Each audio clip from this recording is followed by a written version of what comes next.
मैं अमरनाथ प्रसाद झंझारपुर के भावी लोकसभा प्रत्याशी। सुदर्शन न्यूज के 20 साल पूरे होने पर मैं सुरेश चौहान जी को बहुत बहुत धन्यवाद देता हूं।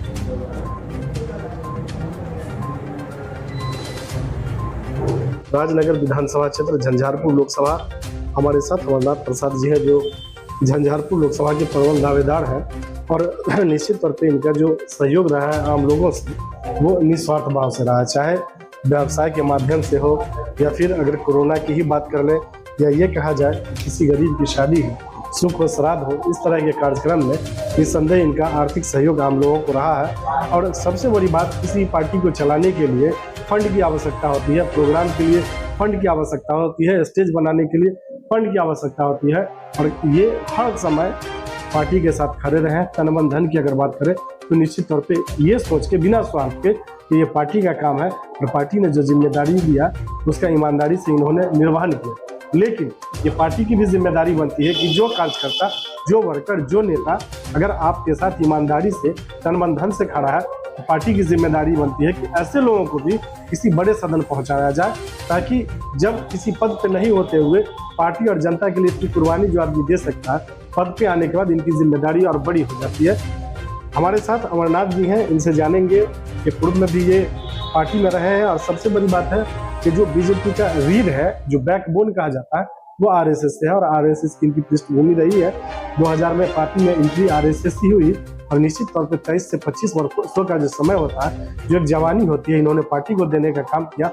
और हमारी ये सीधे तौर पे संदेश है झंझारपुर लोकसभा के लोगों से कि अगर इनके जैसे लोगों को आप लेके आते हैं, मेहनत करते हैं और पार्टी के जो वरीय नेता है, जो प्रदेश नेतृत्व या केंद्रीय नेतृत्व है, उनको भी तय करना है कि अगर आपको इस बार मोदी जी को पुनः सत्ता में वापस लाना है तो ऐसे ऐसे वर्कर का चुनाव करना होगा जो अपने दम पे वोट को इधर से उधर ट्रांसफर करने की हैसियत रखते हो, अपने दम पे चुनाव जीत सकते हो, न कि सिर्फ पार्टी के बेस पे ही, और निश्चित तौर पे आर्थिक रूप से मजबूत है और पार्टी के साथ खड़े हैं। तो सीधा संदेश है, केंद्रीय नेतृत्व अगर इनके जैसे लोगों को मदद करती है, चुनाव लड़ाती है, तो निश्चित तौर पर अगर मिथिलांचल की बात करें, जो बीजेपी कह रही है 40 में 40, अगर उसकी बात करें तो जो सबसे सेफ सीट माना जाएगा वो झंझारपुर माना जाएगा। बहुत स्वागत है हमारे साथ आपका। आप झंझारपुर लोकसभा से प्रबल दावेदार हैं। जी बहुत बहुत धन्यवाद। आप सुदर्शन न्यूज और IBN न्यूज से आए हुए हैं, बहुत बहुत धन्यवाद। आपकी जो पृष्ठभूमि है वो आरएसएस की रही है जी, और पार्टी में लगभग आधा से ज्यादा जीवन दे दिया, तन मन धन से पार्टी को सींचने का काम किए। पार्टी से आपको क्या मिला?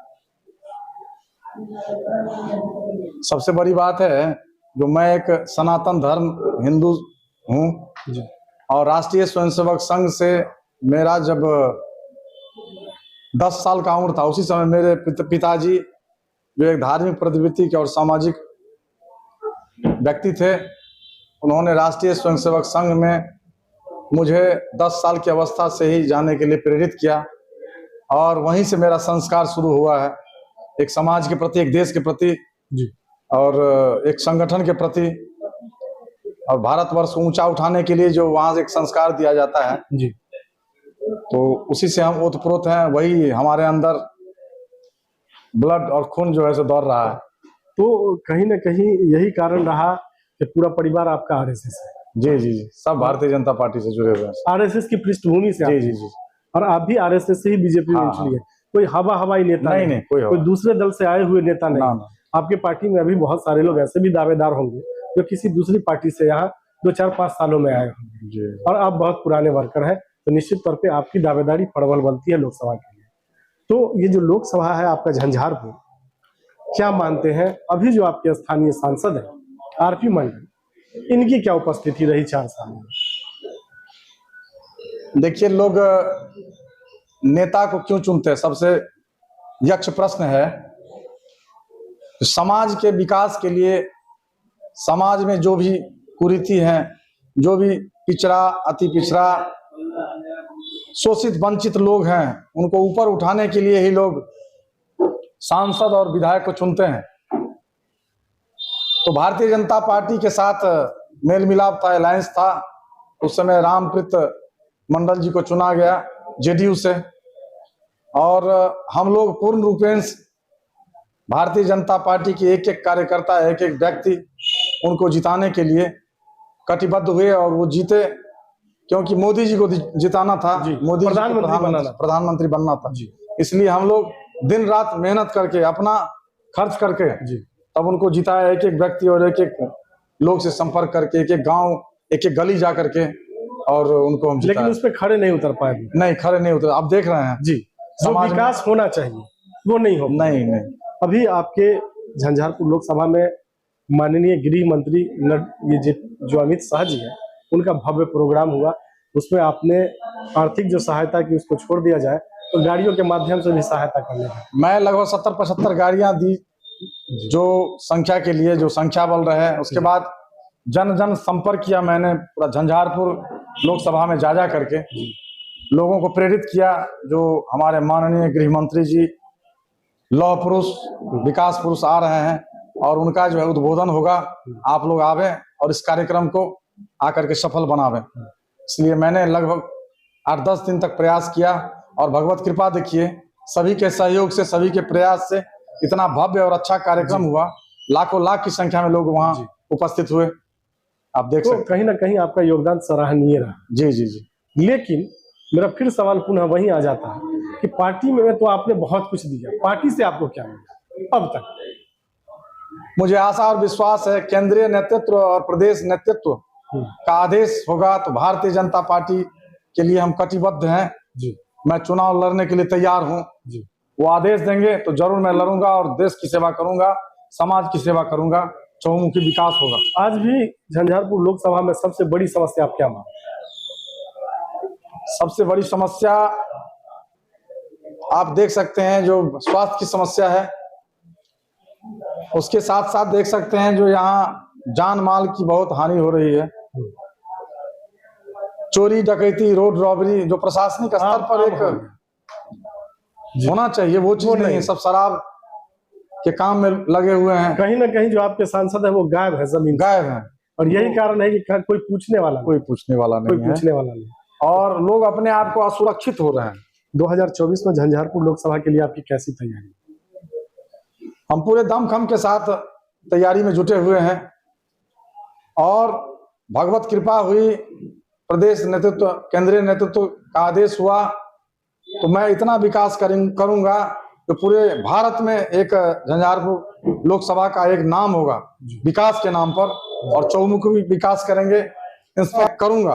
पार्टी आपको अगर सिंबल देती है, टिकट देती है, तो पार्टी को आप क्या आश्वासन देंगे?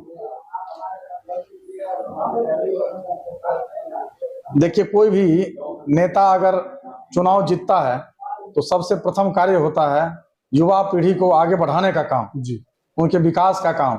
जो हमारी गांव की युवती हैं, लड़कियां हैं, जो हमारी बहनें हैं, उनको आगे बढ़ाने का काम होना चाहिए।